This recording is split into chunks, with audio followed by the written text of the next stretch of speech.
Hi, this is Larry Aylward, Editorial Director for Superintendent Magazine, and welcome to this podcast. My guest today is Brian Gooch, the Marketing Manager for Coated Products with Agrium Advanced Technologies. And Brian is going to answer some questions about fertilizer prices, including when's the best time for golf course superintendents to purchase fertilizer. Brian has a bachelor's degree and a master's degree in turfgrass management from Virginia Tech and an MBA from the University of North Carolina. And prior to joining Agrium Advanced Technologies, Brian spent 10 years working at Bayer Environmental Science in various sales and marketing management positions. Brian is well-versed to talk about this subject. Brian, welcome. Good to be here. Thanks for having me, Larry. Brian, on a macro level, what's going on with supply and demand in the fertilizer industry, and how does this affect the golf course maintenance industry? Well, Larry, more than ever, the fertilizer industry is being influenced by global supply and demand, and it really all starts with feeding the world.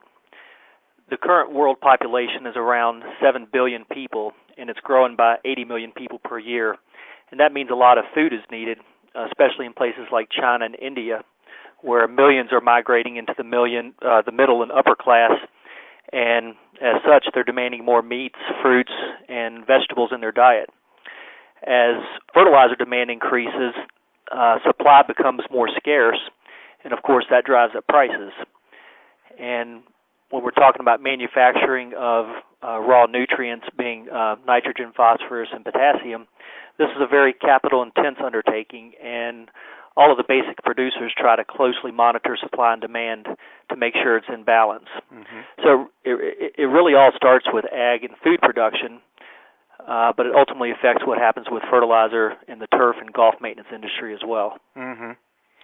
Exciting time to be in the industry.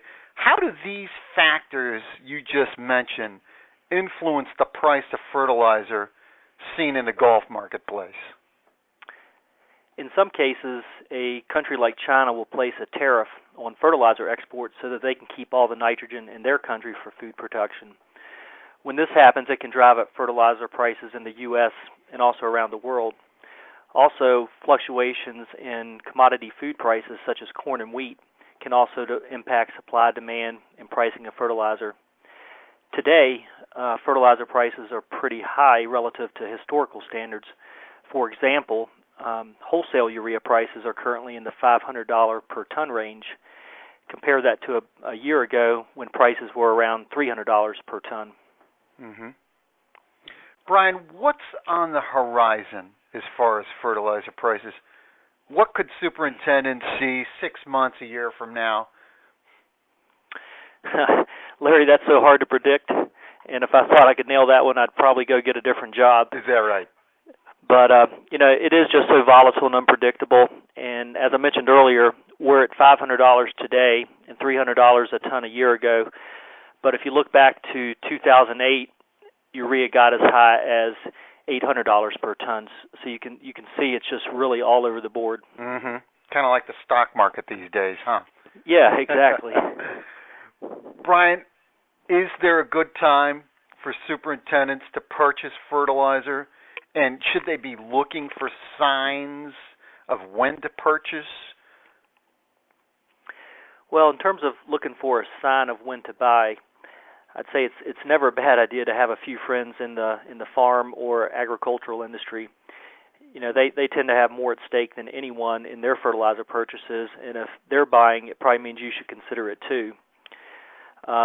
If you look at the last 3 years, the low point for wholesale urea pricing has typically been around the May-June time frame.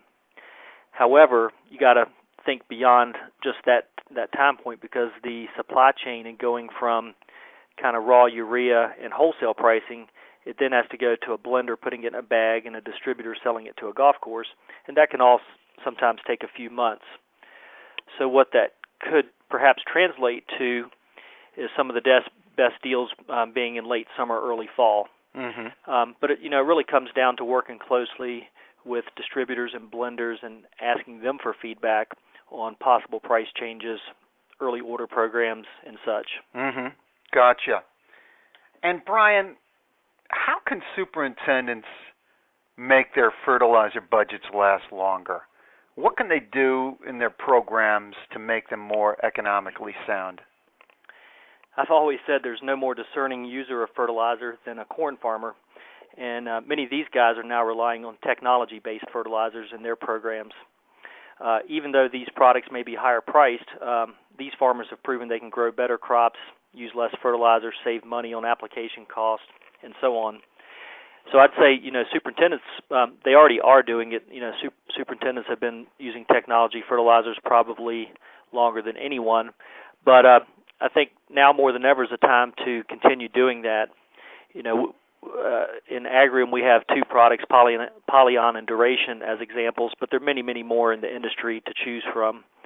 And what these products do is improve nutrient uptake efficiency, which translates into being able to use less fertilizer per year. Mm-hmm. The other way this can help stretch fertilizer budgets is fewer applications, which can save fuel and equipment operating cost, and also free up labor to do other important work on the golf course. Mm-hmm. Yeah. Okay. Well, Brian, a great overview on this subject, and I want to thank you for taking the time to provide this information.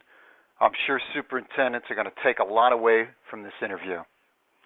Well, Larry, I hope so, and I'd like to thank you for the opportunity. And I'd also like to thank all the superintendents out there for their great work in the golf course industry. Well said.